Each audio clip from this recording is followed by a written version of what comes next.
नमस्कार, आप देख रहे हैं के न्यूज। मैं हूं आपके साथ सूरी चौहान और आज अहम मुद्दा जो सामने आ रहा है, बात करेंगे सोनभद्र में इंसानियत शर्मसार।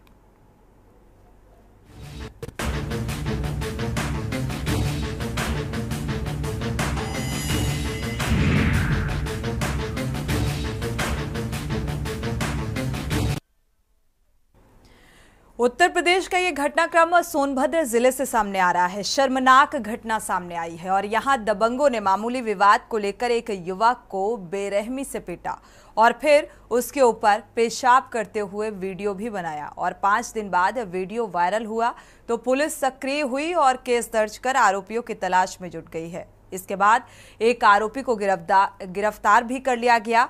करीब 1 साल पहले जुलाई 2023 में जुगैल थाना क्षेत्र पेशाब कांड के कारण सुर्खियों में आया था और नशे में धुत एक बुजुर्ग ने अनुसूचित जाति के युवक के कान में पेशाब की थी।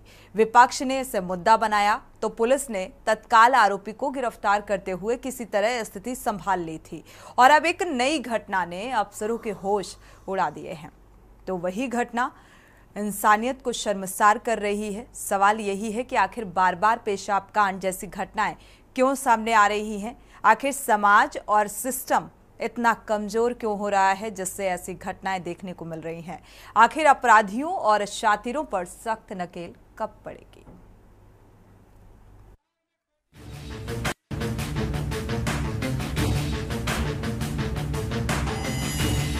उत्तर प्रदेश के सोनभद्र में एक बार फिर मानवता को शर्मसार कर देने वाली घटना सामने आई है। एक आदिवासी युवक की आधा दर्जन दबंगों ने पहले तो पिटाई की, फिर उसके चेहरे पर पेशाब कर दिया। इतना ही नहीं, पूरी घटना का वीडियो बनाकर वायरल भी कर दिया। वीडियो वायरल होने के बाद अब इस मामले में सियासत भी शुरू हो गई है। समाजवादी पार्टी ने योगी सरकार पर निशाना साधा है। सपा नेता आईपी सिंह ने अपने एक्स मीडिया हैंडल पर वीडियो शेयर करते हुए लिखा, दृश्य देखकर दिल दहल जाए। लौलुहान पवन खरवार आदिवासी हैं। गालियों की बौछार करते हुए उनके ऊपर पेशाब करता ये व्यक्ति अंकित कितना बेखौफ और निडर है। लोगों के मुताबिक उसे बीजेपी सरकार का समर्थन प्राप्त है। सीएम योगी आदित्यनाथ के राम राज्य में SC/ST के लिए अमृतकाल है। बता दें कि वायरल वीडियो की पड़ताल से पता चलता है कि मामला सोनभद्र जिले के शक्तिनगर थाना क्षेत्र के चिल्का डॉट का है, जो बीते 26 सितंबर का बताया जा रहा है। इसमें करीब आधा दर्जन युवक एक लड़के के साथ पहले मारपीट करते हुए उसके ऊपर पेशाब कर रहे हैं। मारपीट से लड़का बुरी तरह से घायल हो गया और उसका एक हाथ टूट गया, जबकि सिर, पैर और पीठ में भी काफी चोटें आई हैं। पीड़ित के मुताबिक शक्तिनगर थाना क्षेत्र में 8 आरोपियों के द्वारा उसके साथ मारपीट की गई और उसके ऊपर पेशाब किया गया। इससे पहले भी उसके ऊपर चाकू से हमला कर गले को काट दिया गया था, जिसके बाद किसी तरह जान बच सकी थी। ये सभी आरोपी NCL खड़िया मुख्य बैरियर के पास 2 पहिया और 4 पहिया वाहन से गैंग बनाकर चलते हैं। की घटना 26 सितंबर की है। एक्स के माध्यम से घटना की जानकारी हुई। पीड़ित और उसके भाई शिकायतकर्ता दोनों से बात की गई है। मामले में एक आरोपी को गिरफ्तार कर लिया गया है, जबकि अन्य आरोपितों की गिरफ्तारी के प्रयास जारी। वीडियो वायरल किया गया था जिसके अंदर एक व्यक्ति के साथ में मारपीट और अशोभनीय करते हुए कुछ लोगों को देखा जा रहा है और उसका तत्काल संज्ञान लेते हुए लोकल पुलिस के द्वारा वादी से वार्ता की गई और घटना के बारे में जानकारी की गई। तो वादी के द्वारा बताया गया कि घटना 26 सितंबर की रात की है और उसी के मोहल्ले के पड़ोसियों के द्वारा ये घटना कारित की गई है। इसमें घटना का संज्ञान लेते हुए गंभीर धाराओं में मुकदमा दर्ज कर जो 5 लोग हैं उनको नामजदगी की गई है और उसमें से एक व्यक्ति अंकित भारती पुत्र राम लल्लू, जिसके द्वारा ये घटना कारित करते हुए दिख रहा है जो वीडियो के अंदर, उसको गिरफ्तार कर लिया गया है। और अन्य जो 4 लोग हैं उनकी अरेस्टिंग हेतु क्षेत्राधिकारी पिपरी है, उनके नेतृत्व में 2 टीमें लगाई गई है, जिनकी जल्द से जल्द अरेस्टिंग की जाएगी और आगे की वैधानिक कार्रवाई की जा रही है। करीब 1 साल पहले जुलाई 2023 में जुगेल थाना क्षेत्र पेशाब कांड के कारण था। नशे में धुत एक वृद्ध ने अनुसूचित जाति के युवक के कान में पेशाब की थी। विपक्ष ने इसे मुद्दा बनाया तो पुलिस ने तत्काल आरोपी को गिरफ्तार करते हुए किसी तरह स्थिति संभाली थी। अब नई घटना ने अफसरों के होश उड़ा दिए हैं तो वहीं इंसानियत को शर्मसार कर दिया है। Special desk.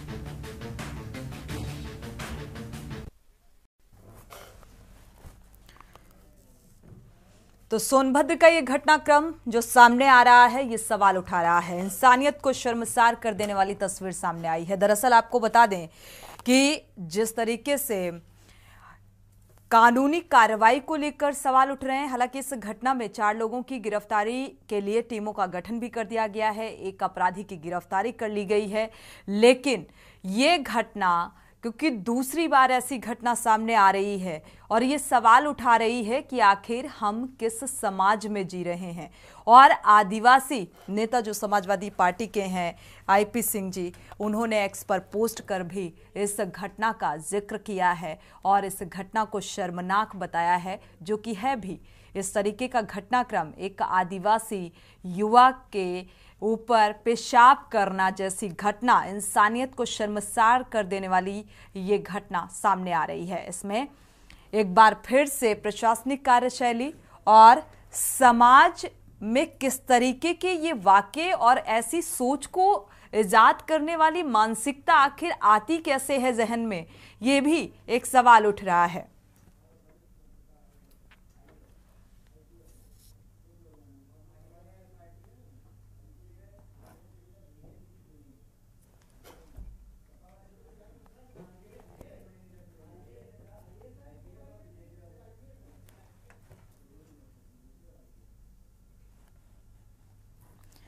तो आज जनहित में इसी घटनाक्रम को लेकर चर्चा की शुरुआत करेंगे, साथ ही दर्शकों की राय भी साझा करेंगे। हमारे साथ भारतीय जनता पार्टी के प्रवक्ता भी जुड़ चुके हैं, श्रवण सिंह गौर जी हैं। आपका बहुत बहुत स्वागत है इस चर्चा में जुड़ने के लिए। और आईपीएस, जो कि पूर्व आईपीएस हैं, जयप्रकाश जी, वो फिलहाल जुड़ चुके हैं इस घटनाक्रम को लेकर। आपका भी बहुत बहुत स्वागत है इस चर्चा में जुड़ने के लिए। अरविंद दुबे जो हैं हमारे संवाददाता सोनभद्र से जुड़े हुए हैं, जहां का ये घटनाक्रम सामने आ रहा है। पहले इस घटनाक्रम को लेकर थोड़ा सा अपडेट ले लेते हैं, इसके बाद चर्चा की शुरुआत करते हैं। तब तक और भी मेहमान जुड़ जाएंगे। अरविंद, इस घटना को लेकर क्या अपडेट सामने आ रहा है? एक अपराधी जो है उसकी गिरफ्तारी हुई है, बाकियों के लिए क्या कुछ प्रयास किए जा रहे हैं?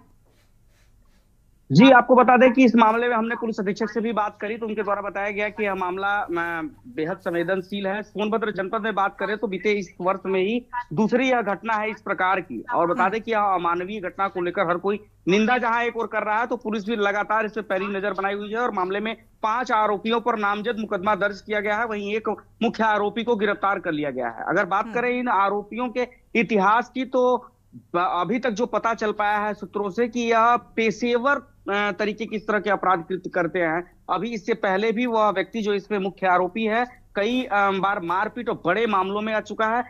सूत्रों का तो यह भी मानना है कि न केवल उत्तर प्रदेश बल्कि आसपास के अन्य प्रांतों में भी इसके नाम पर मुकदमा दर्ज पूर्व में किए जा चुके हैं। जी, तो पेशेवर अपराधी है, तो यही इसी तरीके के घटनाक्रम को ये गैंग जो है इसी तरीके के घटनाक्रम को अंजाम देता है। जी, आपको बता दें कि ये रील का शौक रियल की दुनिया में बदलने का प्रयास करने लगा। पहले तो इसके कई वीडियो वायरल हो रहे हैं जो इसके सोशल मीडिया प्लेटफॉर्म पे पाए जा रहे हैं। वो वीडियो में साफ देखा जा रहा है कि यह रील में भी कुछ ऐसी घटनाओं का कृत्य करता हुआ दिख रहा है जो अमानवीय तरीके की घटनाएं हैं। उसके बाद रील के बाद अब ये रियल में भी प्रैक्टिकल करने लगा। लोगों का यह मानना है कि जिस व्यक्ति को इसने मारा है वो इसको मरा हुआ समझ के ये लोग छोड़ के चले गए थे, चूंकि वो बेहोश हो गया था। उसके बाद वो ये मामला लगभग 1 सप्ताह पहले का ही बताया जा रहा है और सीमावर्ती थाना क्षेत्र का है। ये मामला सोनभद्र के आखिरी सीमा शक्तिनगर थाना क्षेत्र का है, जहां के बाद संबंधित पीड़ित जो था वो चला गया मध्य प्रदेश में अपना उपचार कराने। उसके बाद किसी प्रकार से जब ठीक हुआ तो पुलिस में सूचना दी। पुलिस मामले को संज्ञान हालांकि ली और जब मामला वायरल होने लगा और मीडिया में चलने लगा, सुर्खियां बनने लगा, तो पुलिस ने संज्ञान जरूर लिया। लेकिन तब तक 4 आरोपी अभी भी पुलिस के गिरफ्त से बाहर है। बहरहाल एक आरोपी पकड़ा जा चुका है। जी, ठीक है अरविंद, आपका वापस से रुख करेंगे। हमारे साथ और भी मेहमान जुड़े हुए हैं। जयप्रकाश जी हैं जो कि पूर्व आईपीएस हैं। आपका रुख कर लेते हैं, इस घटनाक्रम को लेकर आपकी भी प्रतिक्रिया साझा करते हैं। जयप्रकाश जी, इस पूरे घटनाक्रम को, क्योंकि रेल का जो नशा है वो इस कदर लोगों के जहन में सिर चढ़कर बोल रहा है कि उसे अप्लाई करते हैं रियल लाइफ में, और आप उसी की एक बानगी देख रहे हैं। ये दूसरा घटनाक्रम है जो कि सामने आ रहा है और इस तरीके की हरकत, इसमें प्रशासनिक स्तर पर हालांकि एक को गिरफ्तार भी कर लिया गया है, 4 के लिए टीमों का गठन कर दिया गया है। इस पूरे घटनाक्रम को लेकर आप क्या कहेंगे?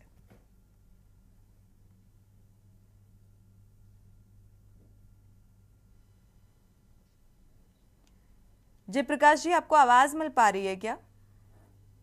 जी जी, अब मिल पा रही है। जरा जी क्वेश्चन फिर से दोहराइए। जी, मैं इस पूरे घटनाक्रम को लेकर आपकी टिप्पणी। देखिए, जैसा कि न्यूज में देखने को मिला है, ये बहुत ही शर्मनाक और अमानवीय घटना है। जी और जैसा कि आपके संवाददाता जी ने बताया कि ये अपराधी हैं और इनने पहले भी कई घटनाएं की हैं, तो पुलिस को इनके खिलाफ और सख्त कार्रवाई करनी चाहिए। इनके खिलाफ गुंडा गैंगस्टर की कार्रवाई करनी चाहिए, जिला बदर किए जाने चाहिए। ये लोग जो समाज में इस तरह की घटना करते हैं, इससे जो कमजोर तबका है उसमें असुरक्षा की भावना पैदा होगी और लोग इनसे भयभीत होंगे। इनके विरुद्ध सख्त से सख्त कार्रवाई होनी चाहिए। इस घटना की जितनी निंदा की जाए उतनी कम है। ये अच्छी बात है कि पुलिस ने सूचना प्राप्त होते ही इसमें केस रजिस्टर किया और जो मुख्य अपराधी है उसको गिरफ्तार कर लिया है। इससे एक समाज में पॉजिटिव मैसेज जाएगा निश्चित रूप से। लेकिन यहाँ पर एक देखा जाए तो प्रशासनिक स्तर पर लापरवाही भी देखी जा रही है। अगर एक ही जिले से 2 सेम घटनाएं सामने आती हैं तो जाहिर सी बात है, सवाल इस बात को लेकर उठता है कि भाई कानूनी कार्रवाई किस तरीके से की जा रही है। क्या अभी भी अपराधियों के जहन में डर नहीं है? दोबारा से इस तरीके का घटनाक्रम सामने आ जाता है तो कानून व्यवस्था अभी भी स्ट्रांग नहीं है और इसीलिए कानून व्यवस्था को लेकर सवाल उठते हैं। नहीं, देखिए, जो आपने ये बात कही कि ये रिपीटिशन है या दूसरी घटना इसी तरह की हुई है, तो निश्चित रूप से ये खेदजनक है।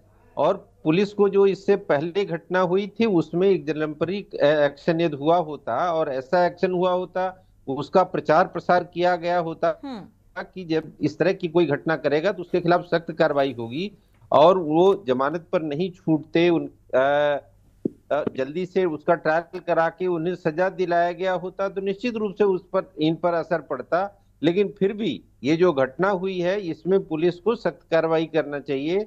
जैसा आपने बताया कि इन लोगों के क्रिमिनल रिकॉर्ड हैं, ये बहुत अच्छा केस है समाज में मैसेज देने के लिए कि इनके खिलाफ और जो निरोधात्मक कार्रवाई है गुंडा गैंगस्टर की, एनएसए की, वो सब कार्रवाई की जानी चाहिए इनके खिलाफ। बिल्कुल।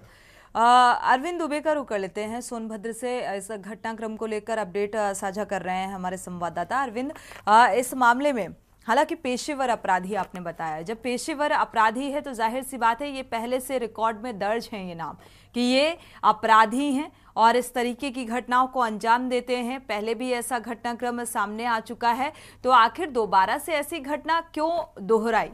इसको लेकर क्या जिम्मेदार अधिकारी से आपने सवाल किया, क्या जवाब निकलकर सामने आया?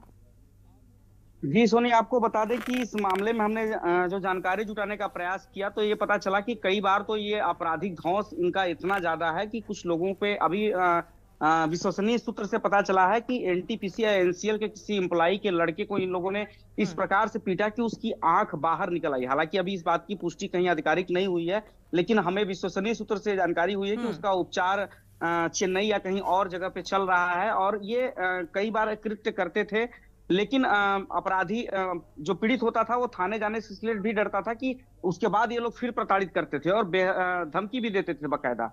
तो ऐसे में लोगों के अंदर एक डर सा बन गया था और ये डर लोगों के लिए और ज्यादा बने इसलिए ये इस तरह का वीडियो बनाते थे। अगर इनके सोशल प्लेटफॉर्म के वीडियो को आप देखेंगे तो हर कोई सामान्य व्यक्ति डर जाएगा, लगेगा जैसे पूरी तरह पिक्चर में शूटिंग के दौरान सब चीजें होती हैं, ये प्रैक्टिकली में वैसा किए हुए हैं। तो सामने वाले को ये नहीं मालूम कि ये कोई फिल्म का हीरो है या फिर उन लोगों को ये लगता है कि ये शायद रियल में ऐसी घटना कर रहा हो। तो इनका चेहरा तो वैसे ही खौफनाक हो चुका है लोगों के जहन में। और अब ये ताजा मामला जो सुर्खियां बना है इसलिए क्यों बना कि ये इसका वीडियो प्रमाणिक तौर पे मिल गया। बिल्कुल अरविंद, जिस वक्त ये घटनाक्रम हुआ या इन दबंगों ने इस आदिवासी शख्स के साथ ऐसी घटना को अंजाम दिया, क्या वहां पर कोई मौजूद नहीं था या कोई वहां से गुजर नहीं रहा था? और अगर गुजर रहा था तो किसी ने इस घटना को रोकने की कोशिश नहीं की?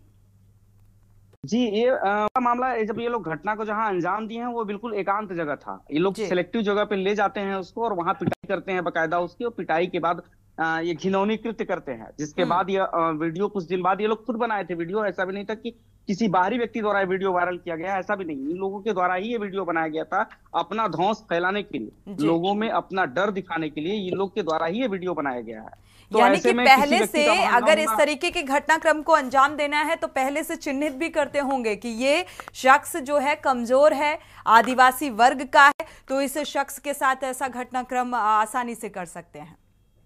जी बिल्कुल ऐसा कह सकते हैं, कारण यही रहा, ऐसा ही उनके जहन में रहा। तभी घटना के 5 से 6 दिन के बाद यह मामला खुलता है, तब जब वीडियो वायरल हो जाता है किसी प्रकार से। इनके द्वारा वायरल हुआ यह तो नहीं पता चल सका, लेकिन वीडियो वायरल अगर नहीं होता तो यह मामला भी ठंडे बस्ते में चला गया होता, या कह सकते थे कि इसमें कोई कार्रवाई नहीं होती शायद, क्योंकि वो तो चला गया था मध्य प्रदेश उपचार कराने जो पीड़ित था, और ये जो घटना को अंजाम देने वाले थे बेखौफ होकर घूम रहे थे घटना के 5-6 दिन बाद तक। वीडियो ही एकमात्र सहारा बना, जिसके बाद इन तक पुलिस के हाथ पहुंचे। उसमें भी अभी कई आरोपी बाहर है, सिर्फ एक आरोपी गिरफ्तार हुआ है इस पूरे मामले में अभी तक। हालांकि टीम गठित की गई है पुलिस द्वारा बताया गया है, लेकिन अभी किसी गिरफ्तारी की बात सामने नहीं आई। जी, पेशेवर अपराधी हैं और इस तरीके का घटनाक्रम और देखा जाए तो शर्मसार कर देने वाली ये तस्वीर सामने आ रही है, और एक बड़ी लापरवाही जो है यहाँ पर प्रशासनिक स्तर पर देखने को मिल रही है कि अगर कोई घटनाक्रम और पेशेवर अपराधी इस तरीके से अंजाम देते हैं तो आखिर क्यों चूक रह जाती है प्रशासनिक कार्रवाई में कि ये घटनाक्रम बार बार दोहराते हैं। हमारे साथ भारतीय जनता पार्टी के प्रवक्ता भी जुड़ चुके हैं, श्रवण सिंह गौर जी, आपका बहुत बहुत स्वागत है इस चर्चा में शामिल होने के लिए। इस सब पूरे घटनाक्रम को लेकर, क्योंकि इससे पहले एक वाक्य सामने आया था जब पेशाब कांड हुआ था, तो उसमें विपक्ष जमकर राजनीति हुई थी, विपक्ष की तरफ से कई सारे आरोप और प्रत्यारोप निकलकर सामने आए थे, और अब भारतीय जनता पार्टी के कार्यकाल में इस तरीके की तस्वीरें सामने आ रही हैं।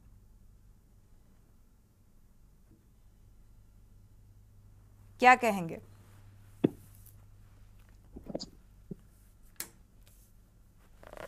श्रवण सिंह जी, आवाज मिल पा रही है क्या आपको? जी, बहुत ही दुखद घटना है। भारतीय जनता पार्टी की, हमारी योगी जी की जो सरकार है, इस पे लगातार प्रशासन के द्वारा कार्रवाई की जा रही है। घटना बहुत ही दुर्भाग्यपूर्ण है, लेकिन प्रशासन अभी तक संज्ञान में जब ये बात आई तभी 2 लोगों को गिरफ्तार कर चुकी है। बाकी अपराधियों की दबिश में पुलिस लगी है, जल्द से जल्द गिरफ्तार कर लिए जाएंगे वो भी। इस तरह की जो भी घटनाएं हैं, समाज को तोड़ने वाली घटनाएं हैं, ऐसा घटना नहीं होना चाहिए। ये बहुत ही शर्मसार घटना है। हमारी योगी जी की सरकार ऐसे अवांछित तत्वों के ऊपर लगातार कार्रवाई कर रही है। जिस किसी ने भी इस तरह का कांड किया है उनको जरूर सजा हमारी सरकार, हमारे प्रशासन के लोग करते आ रहे हैं। भविष्य में ऐसी कोई घटना न हो, को रोकने के पहले से प्रयास नजर नहीं आते हैं। और अगर एक चोरी की घटना हुई, श्रवण सिंह जी, क्योंकि भारतीय जनता पार्टी के जो प्रवक्ता हैं, जब भी इस तरीके के मामले सामने आते हैं, डिबेट में उनकी सहभागिता होती है, तो जाहिर सी बात है इसी तरीके की प्रतिक्रियाएं निकलकर सामने आती हैं। लेकिन सवाल ये बेहद महत्वपूर्ण है कि अगर एक घटनाक्रम लूट की घटना हुई तो लूट की कई घटनाएं एक ही जगह से सामने आती हैं। कोई भी अपराध हो, अगर उसे कैटेगराइज किया जाए तो चाहे वो छोटा अपराध हो, बड़ा अपराध हो, अगर एक घटनाक्रम सामने आया तो दूसरी घटना को रोकने के लिए क्या कड़े कदम उठाए जाते हैं प्रशासनिक स्तर पर, और उठाए जाते हैं तो फिर क्यों ये घटनाक्रम दोहराते हैं? समाज में इस विकृत मानसिकता के जो भी लोग हैं, हमारी सरकार की जो कार्यप्रणाली है आप देख रहे हैं, कठोर से कठोर कार्रवाई, उनको सजा हो रहा है। जो अपराधी हैं उनके घरों में बुलडोजर तक चलने का काम हुआ है। और हम किसी भी स्थिति में ऐसे अपराधियों के खिलाफ हैं। जो भी लोग इसमें शामिल हैं, प्रशासन कठोर से कठोर कार्रवाई करेगी। समाजवादी पार्टी के नेता हैं, आदिवासी नेता हैं आईपी सिंह जी, जिन्होंने एक्स पर इस घटना को लेकर पोस्ट किया है, श्रवण जी, और उन्होंने साफ तौर पर कहा है, ब्लेम किया है, आरोप लगाया है, भारतीय जनता पार्टी जो है ऐसे अपराधियों को पालती है और तभी इस तरीके के अपराध निकलकर सामने आते हैं? ऐसी कुछ नहीं है। आप देख सकते हैं, जब से योगी जी की सरकार उत्तर प्रदेश में है, अपराध का जो दर है वो कम हुआ है। ये सब काम सपा की गवर्नमेंट में होता था। भारतीय जनता पार्टी की जब से सरकार बनी है, गुंडे सरकारी आंकड़ों में तो कम हो गया है। कागजी आंकड़ों का अगर जिक्र किया जाए श्रवण जी, तो कागजी आंकड़े कुछ और बयां करते हैं, लेकिन जमीनी हकीकत तो कुछ और बयां करती है। तो ऐसे मामलों में ये कह देना कि अपराध पहले से कम हुआ है, मुझे लगता है सत्ता किसी की भी रही हो, अपराध और नए नए अपराध समाज से निकलकर सामने आ रहे हैं। जो भी इस तरह का करने का साहस कर रहा है, कठोर से कठोर कार्रवाई किया जा रहा है हमारी सरकार के द्वारा। चलिए, हमारे साथ धीरेन्द्र यादव जी भी जुड़ चुके हैं, समाजवादी पार्टी के प्रवक्ता। धीरेन्द्र जी, बहुत बहुत स्वागत है आपका इस चर्चा में शामिल होने के लिए। प्रमोद जी, आपकी भी प्रतिक्रिया लेंगे इस मामले में। ये मामला सामने आ रहा है और ब्रेक का वक्त हो रहा है, ब्रेक से वापस लौटेंगे तो आपकी टिप्पणी साझा करेंगे। आप देख रहे हैं के न्यूज, खबरों का सारथी।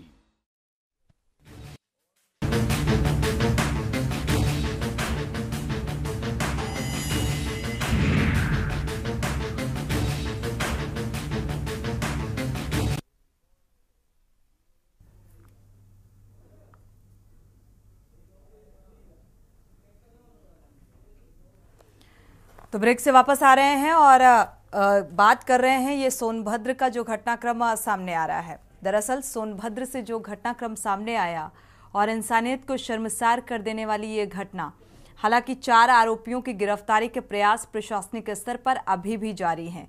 5 दिन बाद ये वीडियो वायरल हुआ तो पुलिस भी सक्रिय हो गई, जो कि पहले से होनी चाहिए थी, और अब आरोपियों की तलाश में जुटी हुई है। 1 साल पहले जुलाई 2023 में भी जुगैल थाना क्षेत्र से पेशाब कांड का एक घटनाक्रम सामने आया था, जो कि सुर्खियों में रहा और विपक्ष ने सवाल उठाया।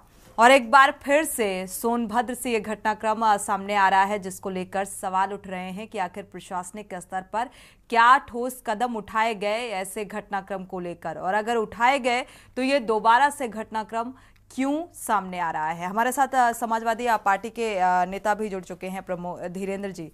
धीरेन्द्र जी, इस घटनाक्रम को लेकर आपकी क्या टिप्पणी है, क्योंकि इसमें आदिवासी नेता जो कि आईपी सिंह हैं, उन्होंने भी समाजवादी पार्टी के हैं, उन्होंने प्रतिक्रिया एक्स पर पोस्ट भी किया और इस घटनाक्रम को लेकर निशाना भी साधा भारतीय जनता पार्टी पर।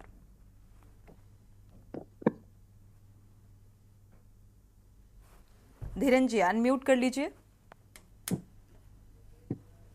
जो बहुत बहुत धन्यवाद समाजवादी पार्टी क्या करती है, क्योंकि सोनभद्र सबसे प्रदेश का देश है जहाँ पे घटना एक बार नहीं कई बार हो चुकी है। एक बार जुगैल थाना क्षेत्र में हुई थी, ST का लड़का, आदिवासी का लड़का था, उसके ऊपर भी 50 हो गया था। आज इस समय भी देख रहे हैं आप जो है कि भारतीय जनता पार्टी द्वारा कथित जो पाले हुए गुंडा है उनके द्वारा जो है कि कल की घटना है जो पेशाब कांड हो गया है, इसी को देखते हुए भारतीय जनता पार्टी सरासर जो है कि ST ओबीसी माइनॉरिटी की विरोधी है। ये उनका छवि उनके व्यक्तित्व से साफ दिखता है।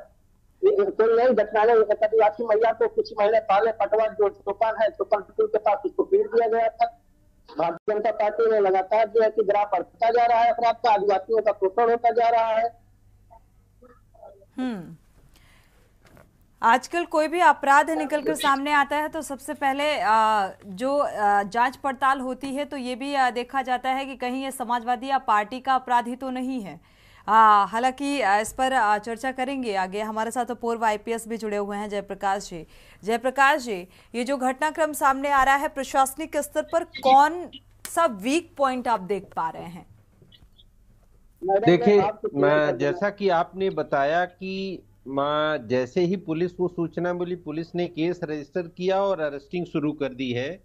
इस बिंदु पर तो पुलिस की कोई लापरवाही नहीं है। दूसरा पॉइंट जो आपने ये बताया कि उसी जिले में पहले ऐसी घटना हुई थी और दोबारा इस तरह की घटना हुई है, तो थोड़ी देर के लिए माना जा सकता है कि उस घटना में पुलिस ने जो कार्रवाई की थी उसका पर्याप्त प्रचार प्रसार किया जाना चाहिए था और ये संदेश दिया जाना चाहिए था कि जो लोग इस तरह की घटना करेंगे उनके खिलाफ सख्त से सख्त कार्रवाई होगी और उनका ये गुनाह कभी माफ नहीं किया जा सकता है। उनके मुकदमे को जल्दी से ट्रायल करा करके उन्हें सजा दिलाई जाती और उसका मेन मीडिया और सोशल मीडिया सभी प्लेटफॉर्म पर प्रचार प्रसार किया जाता और इसके लिए जो थानाध्यक्ष हैं वो अपनी एरिया में भी इस बात का प्रचार प्रसार करते हैं। कोई किसी व्यक्ति को उसके जात के आधार पे, उसके पिछड़ेपन के आधार पे, उसके आदिवासी होने के आधार पे, उसके किसी भी जो जाति धर्म या जो भी विभेदकारी चीजें हैं, किसी के आधार पर कोई इस तरह की उत्पीड़नात्मक कार्रवाई करेगा तो उसके खिलाफ सख्त कार्रवाई होगी। इस बात का प्रचार प्रसार होता तो शायद इस तरह की घटना नहीं होती, लेकिन ये शुद्ध रूप से आपराधिक मानसिकता है। जैसा कि अभी आपके पत्रकार बता रहे थे कि वो इस तरह की वीडियो बनाते रहते थे और दबंग प्रकृति के लोग हैं, तो इनको चिन्हित करके इनके खिलाफ पहले भी कार्रवाई हो सकती थी यदि इनके खिलाफ मुकदमे थे। बिल्कुल। इस बिंदु पर भी देखा जाना चाहिए कि यदि कहीं ऐसे सातिर टाइप के लोग गुंडागर्दी से इस तरह की घटना कर रहे हैं, सोशल मीडिया पर भी एक्टिव हैं, तो इन लोगों पर निगरानी रखी जानी चाहिए थी। लेकिन अब जो स्थिति है, इस स्थिति में पुलिस को सख्त कार्रवाई करने की जरूरत है। इन लोगों के खिलाफ निरोधात्मक कार्रवाई हो, लंबे समय तक जेल में रहे, जल्दी से ट्रायल होकर सजा हो, जिससे समाज को ये संदेश जाए कि इस तरह की घटना करने पर कानून उनको बख्शेगा नहीं।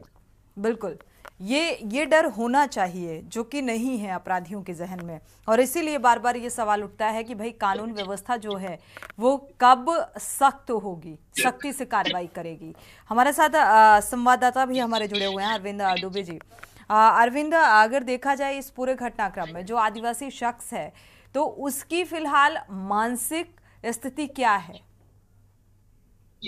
जी, अभी अभी जो जानकारी आई है इस मामले में, अभी ताजा अपडेट आया है कि यह पूरा मामला केवल एक बाइक के विवाद में हुआ था।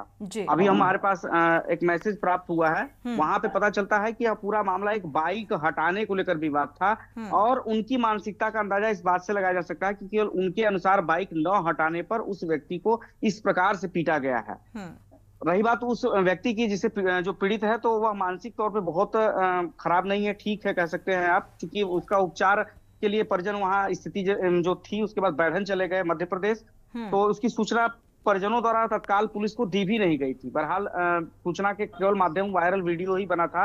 लोगों द्वारा जब वायरल वीडियो को और ट्रेंड होने लगा तो जाकर के पुलिस हरकत में आई और पुलिस ने मुकदमा जरूर दर्ज कर लिया है। अब इसके जो परिवारिक जन है, जो ये आदिवासी युवक है जिसके साथ ये दबंगों ने घटना को अंजाम दिया, तो क्या फिलहाल अगर देखा जाए प्रशासनिक कार्रवाई से संतुष्ट हैं?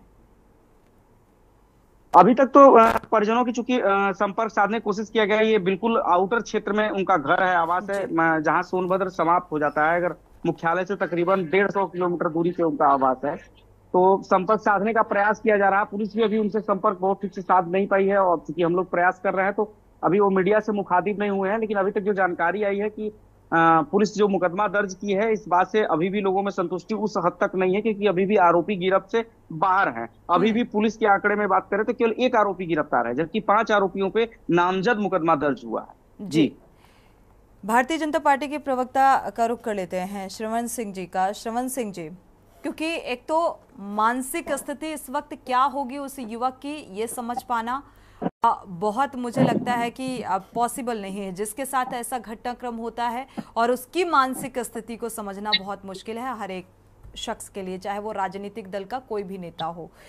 लेकिन जो ये पूरा घटनाक्रम सामने आया, इसमें राजनीति भी ऐसे मसलों पर खूब होती है। आगे 2027 है, उस लिहाज से जब किसी युवक के आगे आदिवासी युवक लग गया तो आदिवासी समाज को लेकर क्या मैसेज कन्वे हो रहा है, ये आप बेहतर समझ सकते हैं।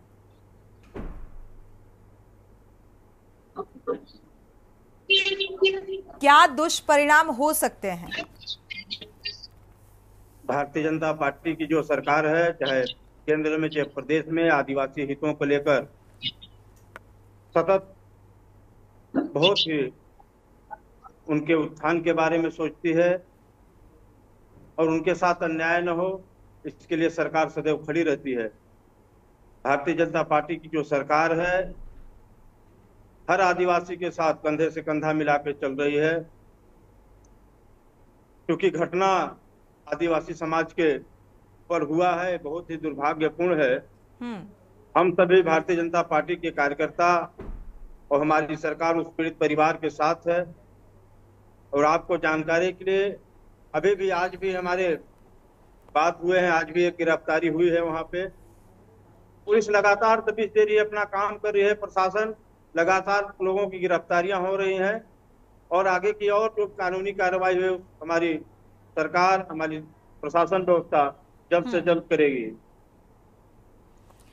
चलिए उम्मीद करते हैं कि प्रशासनिक स्तर पर ठोस कार्रवाई की जाए ताकि दोबारा से ये घटनाक्रम एक बार फिर से ना देखने को मिले। जयप्रकाश जी का रुख कर लेते हैं। जयप्रकाश जी, क्योंकि जब कोई ऐसा घटनाक्रम सामने आता है तो सीधे सवाल प्रशासनिक कार्यशैली को लेकर उठते हैं कि भाई प्रशासनिक स्तर पर चूक रही है। आंकड़ा उठा के देख लीजिए कि समाजवादी पार्टी के आपकी आवाज सुनाई नहीं पड़ी क्योंकि वो बोल रहे हैं, उनकी आवाज तेज है, जरा फिर से दोहराइए जी। चलिए जयप्रकाश जी का रुख कर लेते हैं। जयप्रकाश जी, आपको आवाज मिल पा रही है? हाँ, मिल रही है। अभी भारतीय जनता पार्टी के प्रवक्ता ने कहा कि भाई समाजवादी पार्टी के कार्यकाल में अपराध चरम पर था और अभी भी अपराध शायद कागजी आंकड़ों को अगर नजरअंदाज कर दिया जाए तो जमीनी हकीकत कुछ वैसी ही नजर आती है। थोड़ा बहुत अंतर हो सकता है कि देखने को मिले, लेकिन प्रशासनिक कार्यशैली को लेकर सवाल बार बार उठते हैं। और ये घटनाक्रम सामाजिक दृष्टिकोण से अगर देखा जाए, इसमें ऐसी सामाजिक सोच में ऐसा क्या बदलाव है कि इस तरीके की घटनाक्रमों को बढ़ावा मिल रहा है, क्योंकि कहीं ना कहीं हमारा समाज भी उतना ही जिम्मेदार है। आपने बहुत अच्छी बात कही। जो राजनीतिक टिप्पणी है, उन्होंने अपनी अपनी बात कही, उस पर मुझे कुछ नहीं कहना है। लेकिन आपने जो एक बात कही कि देखिए ये जो अपराध है इसको आंकड़ों में नहीं देखा जाना चाहिए। ये मानवता के खिलाफ एक बहुत ही शर्मनाक अपराध है। किसी युवक के ऊपर पेशाब कर देना और ये इस तरह की दबंगई दिखाना, उसका ये मानसिकता दर्शाता अपराधियों का कि वो किस स्तर तक सामंतवादी प्रवृत्ति के लोग हैं, अपराधी प्रवृत्ति के लोग हैं। इसलिए इस तरह की घटनाओं को समाज सुधार की दृष्टि से देखा जाना चाहिए। इसमें समाज को भी आगे आना चाहिए। ऐसे लोगों को कहीं न कहीं से सामाजिक संदेश भी जाना चाहिए कि नहीं, इस तरह से समाज में कटुता फैलाने के लिए आपको छूट नहीं दी जा सकती। जहां कानून उनके खिलाफ कार्रवाई करे, सख्त से सख्त कार्रवाई करे, वहीं सामाजिक संगठनों को, राजनीतिक संगठनों को भी ऐसे लोगों को ये संदेश देना चाहिए कि नहीं, आप लोगों का यह कृत्य ऐसा नहीं है कि जिस पर आपको कोई संरक्षण दिया जाए, आपका कोई बचाव किया जाए। इनके खिलाफ जितनी कानूनी कार्रवाई हो सकती है उतनी सख्त होनी चाहिए, जिससे एक संदेश जाए कि कोई किसी के गरीब होने के कारण, किसी जात विशेष के होने के कारण, किसी वर्ग विशेष होने के कारण उसके साथ कोई डिस्क्रिमिनेशन या अपमानपूर्ण कार्रवाई नहीं कर सकता कोई। जो करेगा उसके खिलाफ कानून सख्त से सख्त कार्रवाई करेगा, ये संदेश दिया जाना चाहिए। इसमें पुलिस व्यवस्था, प्रशासनिक व्यवस्था, सामाजिक व्यवस्था, सबको कंधा से कंधे मिला करके योगदान देना है। बिल्कुल, समाज और सिस्टम दोनों का देखा जाए तो यहाँ पर एक संतुलन होना चाहिए कार्रवाई के लिहाज से। लेकिन ऐसी जो विकृति, जो सोच बनती है, इस तरीके की घटनाओं को अंजाम देते हैं। अरविंद का रुख करेंगे। अरविंद दुबे हमारे संवाददाता जुड़े हुए हैं सोनभद्र से। अरविंद, ये जो घटनाक्रम सामने आ रहा है, क्योंकि प्रशासनिक स्तर पर प्रशासनिक कार्यशैली पर सवाल उठ रहे हैं और ये घटना ये भी दर्शा रही है कि जाहिर सी बात है सिस्टम कमजोर है और उसी की ये बानगी है कि इस तरीके की घटनाएं बार बार देखने को मिलती हैं। जी, घटना से पहले आपको एक बात और स्मरण करा दें कि सोनभद्र यूपी का वह जिला है जहां यूपी में अनुसूचित जनजाति केवल 2 विधायक हैं, 2 विधानसभा सीटें हैं, दोनों सोनभद्र से आती हैं। एक यूपी की आखिरी विधानसभा सीट जहां से श्रवण गौड़ जी अभी जो भाजपा के जुड़े हुए हैं उसी विधानसभा से आते हैं और यह यूपी की आखिरी सीट है। माना जाता है कि आदिवासी बाहुल्य सीट है, उसी समुदाय से श्रवण गौड़ जी भी आते हैं। दूसरा चीज की अगर यहाँ पे भौगोलिक क्षेत्र चूंकि बहुत बड़ा है, सोनभद्र यूपी का दूसरा सबसे बड़ा जिला है भौगोलिक क्षेत्र में, और जंगली इलाका है, चारों तरफ जंगल से आच्छादित है। ऐसे में दूर दराज के लोगों तक पुलिस की व्यवस्था कैसे पहुंचे, पुलिस लॉ एंड ऑर्डर की जानकारी कैसे हो, अति पिछड़ा जिला होने के नाते पुलिस ने क्या बेहतर यहाँ किया अब तक, अगर इस पर ध्यान दे तो बहुत कुछ अंतर नहीं दिखाई देता है। क्योंकि अभी भी यहाँ पे पिछड़ेपन का जो भी चीजें होती हैं क्रियान्वित, वो यहाँ चल रही हैं, बहुत अंतर नहीं आया है। तो इन अपराधियों के जेहन में या फिर जिसे वो पीटे हैं उसके जेहन में ये बात अगर होती कि नहीं ऐसा कृत्य कोई करता है तो बेहतर लॉ एंड ऑर्डर के लिए हमको तत्काल पुलिस से संपर्क करना चाहिए। कहीं ना कहीं उसके मन में जागरूकता करना होना, इसलिए डर हो जाता है और इनका मन इसलिए बढ़ता है कि इनको लगता है कि नहीं, सामने वाला कुछ कर नहीं सकता और हम दबंग हैं और इसे ऐसे को करेंगे तो चार और हमारे सामने झुकेंगे और हमारे जो टीआरपी ट्रेंडिंग है वो बढ़ेगी इस क्षेत्र में। जी बिल्कुल, इस तरीके का घटनाक्रम की ये एक खास वजह है जो आपने बताई अरविंद। हाँ श्रवण जी, चूंकि आप आदिवासी या बाहुल्य क्षेत्र से हैं तो मुझे लगता है कथा व्यथा स्थिति सारी चीज़ें जो है बेहतर तरीके से आप समझ रहे होंगे। और बहुत सारी यहाँ पर जो देखा जाए योजनाएं हैं या ये कहा जाए अभी भी विकसित नहीं है ये क्षेत्र, जितना कि हमारे संवाददाता ने बताया। और इस तरीके की एक मैसेज देना दबंगई का कि इस तरीके का आधिपत्य जमाना, तो ऐसा कैसे? और अब चूंकि आप भारतीय जनता पार्टी से हैं इसलिए ये सवाल वाजिब है आपसे और जवाब देना भी बनता है कि भाई प्रशासनिक स्तर पर क्यों इतना सतर्कता नहीं बरती जाती, अपराधियों पर अंकुश नहीं लगाया जाता, ढिलाई क्यों? हमारी भारतीय जनता पार्टी की जो सरकार है, किसी के ऊपर आप नहीं कर सकते कि कार्रवाई नहीं हो रही है। या विकास की आप बात किए, जनजातीय क्षेत्रों में भी विकास, जो निचले पायदान पे व्यक्ति, हमारी सरकार वहां भी काम कर रही है। और विकृत मानसिकता के लोग ऐसी घटना करते हैं, आपराधिक प्रवृत्ति के लोग हैं, सख्त उनके ऊपर कार्रवाई जरूर होगा। प्रशासन इस काम में लगी है। अभी भी गिरफ्तारियां, अभी बताया आपको मैंने कि गिरफ्तारियां आज भी हुई हैं। इस तरह के मानसिकता के लोगों पे कड़ी से कड़ी कार्रवाई होगी, एक संदेश जाएगा। निश्चित रूप से आप इसके लिए निश्चिंत रहिए। हमारी प्रशासन और हमारी जो सरकार है कठोर से कठोर कार्रवाई करेगी। चलिए फिलहाल श्रवण जी, जिस तरीके से जितनी आसानी से और सधे हुए शब्दों में ये कह दिया गया कि भाई निश्चित तौर पर इस मामले में जो है कार्रवाई होगी, कार्रवाई पहले भी हुई होगी और दोबारा से ये घटनाक्रम का सामने आना, चूँकि अनुसूचित जनजाति बाहुल्य क्षेत्र है ये, और ऐसे में एक आदिवासी शख्स के साथ इस तरीके का घटनाक्रम सामने आना और इस घटनाक्रम का दोहराना, इसी बात से ये अंदाज़ा लगाया जा सकता है कि भाई समाजवादी या पार्टी के कार्यकाल में किस तरीके का अपराध बढ़ता रहा है, अपराधियों के जहन में कोई खौफ नहीं था। तो आज भी वही चीज़ निकलकर सामने आ रही है कि अब सरकार तो बदल गई लेकिन स्थितियां अभी भी वैसी की वैसी हैं। अपराधियों के जहन में कोई खौफ नहीं है, और खौफ होता, डर होता तो जाहिर सी बात है ये घटनाक्रम इस तरीके से नहीं दोहराता। समाजवादी पार्टी के प्रवक्ता भी धीरेन जी जुड़ चुके हैं हमारे साथ। धीरेन जी, ये घटनाक्रम, क्योंकि भारतीय जनता पार्टी के प्रवक्ता का कहना है कि भाई समाजवादी पार्टी का कार्यकाल था तब तो अपराध चरम पर था, अपराधियों को पालने का काम समाजवादी पार्टी का था। जो अपराध इनके कार्यकाल में हो रहा है ना, वो सब जो है कि दूसरे पार्टी की ही इनकी अपनी कमियां दिखाई देती नहीं है। इन्होंने ज्यादातर समाजवादी पार्टी को ही देखा है। वर्तमान सरकार में जो भी घटना हो रहा है इनका यही रुख होता है कि समाजवादी पार्टी की तरफ मोड़ दिया जाए। समाजवादी पार्टी की तरफ जिले में बहुत विकास हुआ है, बहुत प्लान बैठे, इनके बारे में इनके प्रवक्ता आपको कभी नहीं बताएंगे कि समाजवादी पार्टी में क्या क्या विकास हुई है। बस अपनी कमी को छुपाने के लिए समाजवादी पार्टी के ऊपर दोष लगाएंगे। भारतीय जनता पार्टी के मंत्री है, आदिवासी मंत्री है, लेकिन उनका एक चूट आदिवासी के ऊपर नहीं है। आदिवासी बच्चे पर जो अत्याचार, आदिवासियों के ऊपर जो अत्याचार हो रहा है, एक चूट नहीं किया है।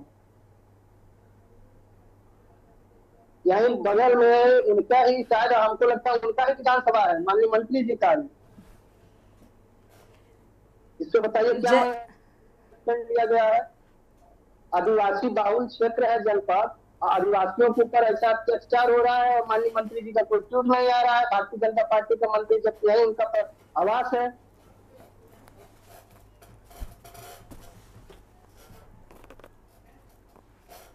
भारतीय जनता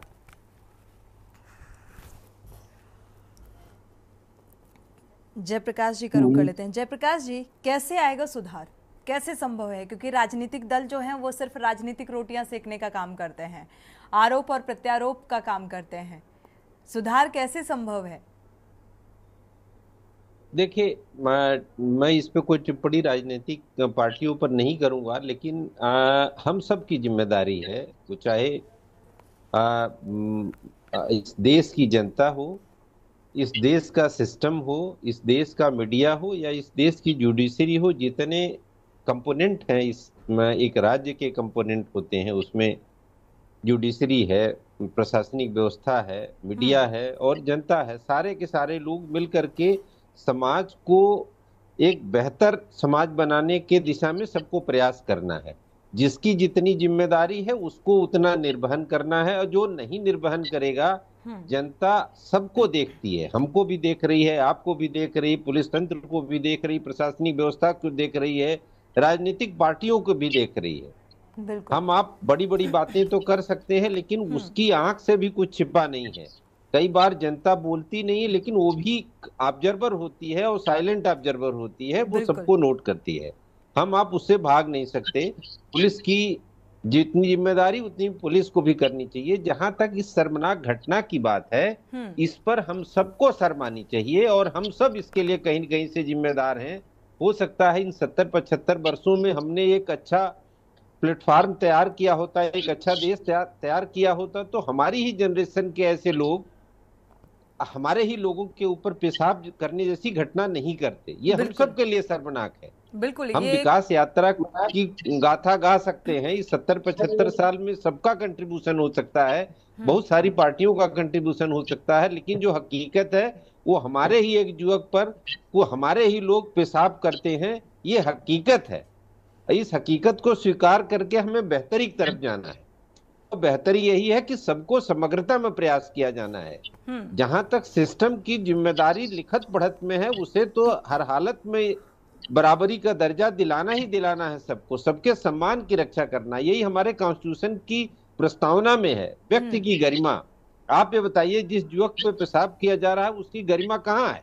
बिल्कुल, उसकी गरिमा की रक्षा हम सब नहीं कर पाए। उसकी गरिमा की रक्षा तब होगी जब कानून उन लोगों को दंडित करके ये मैसेज दे कि यदि उसकी गरिमा के साथ या किसी की गरिमा के साथ खिलवाड़ होगा तो उसको बख्शा नहीं जाएगा। ये कानून की जिम्मेदारी है, पुलिस की जिम्मेदारी है, न्यायपालिका की जिम्मेदारी, सबकी जिम्मेदारी है। बिल्कुल, पुलिस की जिम्मेदारी है कि जल्दी से जल्दी इन्वेस्टिगेट करके अच्छा एविडेंस प्रोड्यूस करे कोर्ट में और इन लोगों को सजा दिलाए और समाज में इस बात को प्रचारित प्रसारित करे कि कोई ऐसी घटना करेगा तो उसके खिलाफ सख्त कार्रवाई होगी। ये समग्रता में हम सब की जिम्मेदारी है। बिल्कुल। और श्रवण सिंह जी, जो भारतीय जनता पार्टी के प्रवक्ता बैठे हैं, सरकार आपकी है तो आपकी भी ये जिम्मेदारी बनती है कि आप किस तरीके से, क्योंकि आजकल देखा जाए तो प्रशासनिक कार्यशैली पर जो एक राजनीतिक दबाव होता है, उसके चलते अपराधी कई बार बचते बचाते नजर आते हैं। श्रवण जी, भारतीय जनता पार्टी की रूढ़िवादी मानसिकता इस कांड के जनपद में एक कांड नहीं है, कई कांड हो चुकी है। वर्तमान में भारतीय जनता पार्टी की मानसिकता को प्रदर्शित कर रही सरकार कैसे चल रही है, कैसा? बिल्कुल श्रवण जी, क्योंकि भारतीय जनता पार्टी की सरकार में ये सुनना, क्योंकि अग्निकांड, गोली कांड सुनने तक तो ठीक है, लेकिन अब पेशाब कांड और ये कांड अगर बार बार सुनने पड़े तो इससे कहीं न कहीं सरकार की छवि भी धूमिल होगी। मैं आपको एक जानकारी के लिए एक बात बता देना चाहता हूँ कि समाजवादी पार्टी में जो भी आरोप लगते हैं इन्हीं लोगों के द्वारा भारतीय जनता पार्टी के लोगों के द्वारा ही कराया गया था। समाजवादी पार्टी में इस पर काम करती थी, तो इन्हीं लोगों के द्वारा दंगा कराया जाता था, कांड कराया जाता था, नाम समाजवादी पार्टी की सरकार में। भारतीय जनता पार्टी के लोग तो कहते हैं कि भाई समाजवादी पार्टी के लोग ऐसा काम करते थे। आप वर्तमान सरकार की, हमारे सरकार की आंकड़ा निकाल लीजिएगा, आंकड़ा निकाल के बैठे किसमें कितना अपराध हो रहा है, कौन सी सरकार कितना अपराध कर रही है, किसके सरकार ने कहा दोबारा सरकार यूपी में भाजपा की बनी। आप देख लीजिए अपराध का ग्राफ, लगता है कि दोबारा दुगुनी से और तेज हो गया है। जो अगले 5 साल में थोड़ा कम था उसको और स्पीड में हो गया है और तेज चल रहा है। चलिए ठीक है। वैसे सभी का, चाहे समाजवादी पार्टी का कार्यकाल रहा हो चाहे भारतीय जनता पार्टी का, सभी का कार्यकाल जो है उस कार्यकाल में क्या स्थिति रही, मुझे लगता है ज्यादातर लोगों ने जाना है, समझा है और अभी आकलन भी कर रही होगी। आगे 2027 का चुनाव भी है तो जनता किस तरीके से चीजों को समझती है, क्योंकि अभी लोकसभा चुनाव का परिणाम क्या कुछ निकलकर सामने आया था उसको भी जहन में रखना होगा। श्रवण जी, शुक्रिया आप सभी मेहमानों का इस चर्चा में शामिल होने के लिए। हमारे साथ अरविंद दुबे जुड़े हुए हैं। अरविंद, अगर देखा जाए इस पूरे घटनाक्रम को लेकर अभी फिलहाल जो जांच पड़ताल है या जो कोशिशें होती हुई नजर आ रही हैं, इन 4 आरोपियों की गिरफ्तारी के प्रयास क्या कुछ नजर आ रहे हैं? अधिकारियों से कोई प्रतिक्रिया लिया, आपने अपडेट लिया इस मामले को लेकर? जी, हम खुद कप्तान के पास गए थे, पुलिस अधीक्षक से हमने बात किया तो उनके द्वारा बताया गया कि मामले में 5 आरोपियों को नामजद मुकदमा दर्ज किया गया है। एक मुख्य आरोपी जो है उसे गिरफ्तार किया गया है, जबकि 4 आरोपियों के लिए पुलिस टीम बनाई गई है। गिरफ्तारी किसी अन्य एक के अलावा किसी अन्य आरोपी की हुई है, इसे लेकर के कहीं से कोई आधिकारिक पुष्टि नहीं हुई है। सवाल यह उठता है कि यूपी में सिर्फ 2 अनुसूचित जनजाति के विधायक हैं, जिसमें से एक इसी जिले के रहने वाले विधायक भाजपा सरकार में मंत्री हैं। हमने उनसे भी संपर्क साधने की कोशिश किया, हम चाह रहे थे कि वो डिबेट में आए और अपना पक्ष रखे, बहरहाल वो यहाँ पे नहीं थे, जिले से बाहर थे। तो सवाल उठता है कि सत्ता दल के मंत्री इसी जिले में रहते हैं और दूसरी बार वो दूसरे विधायक भी यहाँ होते अरविंद दुबे तो क्या ही होता, दूसरे विधायक भी होते तो समस्या का समाधान निकलकर सामने नहीं आने वाला था। अभी श्रवण सिंह जी हैं तो हमारे साथ चर्चा में शामिल तो हैं। तो इस तरीके की घटनाएं थमेंगी, रुकेंगी और उसके लिए क्या कुछ प्रयास होंगे वो देखने वाली बात होगी, क्योंकि मुझे नहीं लगता कि इस मामले में जब सटीक कुछ वक्तव्य निकलकर सामने नहीं आ पा रहा है, आश्वासन निकलकर सामने नहीं आ पा रहा है और महज आश्वासन से होगा भी क्या। शुक्रिया आप सभी मेहमानों का इस चर्चा में शामिल होने के लिए। अरविंद, आपका भी बहुत बहुत शुक्रिया। लेकिन इस तरीके की घटनाएं वाकई शर्मसार कर देने वाली घटना है, ये मानवता को शर्मसार कर देने वाली ये घटना, और इसके लिए सिर्फ किसी एक को दोष नहीं दिया जा सकता है, क्योंकि ऐसी विचारधारा जो है वो समाज में रहकर समाज के लोगों के बीच पनपती है और इसमें समाज भी उतना ही जिम्मेदार है जितना कि हमारा सिस्टम, प्रशासनिक कार्यशैली। इसी के साथ जनहित में इतना ही। आगे खबरों के लिए आप देखते रहिए के न्यूज़ इंडिया।